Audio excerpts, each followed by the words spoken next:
உங்களோட ஆசையெல்லாம் உடனே நிறைவேறணும்னா இந்த நாளை ரொம்ப ஈஸியா பயன்படுத்திக்கோங்க. ஏன் அப்படின்னு கேட்டீங்கன்னா, இன்னைக்கு ஆகஸ்ட், அதாவது 8th மந்த், இன்னைக்கு டேட் 8th. இந்த இயரை டோட்டலா ஆட் பண்ணீங்கன்னா அதுவும் 8 வரும். இன்னைக்கு வந்து மாஸ்குலைன் சக்தி கொண்ட சூரியனும் ஃபெமினைன் சக்தி கொண்ட சிரஸ்ன்ற ஸ்டாரும் ஒன்று சேர்ற நாள். அதனால நம்ம யூனிவர்ஸ்ல இருந்து ரொம்ப அபரிமிதமான பாசிட்டிவ் எனர்ஜி எல்லாமே ஸ்ப்ரெட் ஆகும். ஸோ நம்மளோட ஆசைகள் எல்லாத்தையும் இந்த யூனிவர்ஸ் கிட்ட கேட்கும்போது அது கண்டிப்பா நம்மளுக்கு நிறைவேற்றி கொடுக்கும். எப்படி கேட்கறது அப்படின்னு கேட்டா, ஒரு 8 பேப்பர்ல உங்களுக்கான 8 விஷயங்களை எழுதிக்கோங்க. அதை வந்துட்டு உங்களுக்கு எங்க இருந்து பார்த்தா ஸ்கை தெரியுதோ அந்த இடத்துல போய் உட்காந்து வாய் விட்டு படிங்க.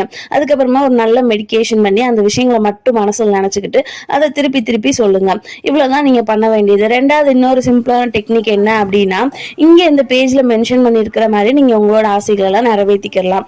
அங்க வந்து விஷஸ்ன்ற இடத்துல உங்களோட ஆசை எழுதுங்க. உங்க நேம், டேட் இது எல்லாத்தையும் எழுதிக்கோங்க. எதுவுமே இல்லைனாலும் நீங்க ஒரு மனசோட இந்த யூனிவர்ஸ் கிட்ட கேட்கறத கண்டிப்பா நிறைவேற்றி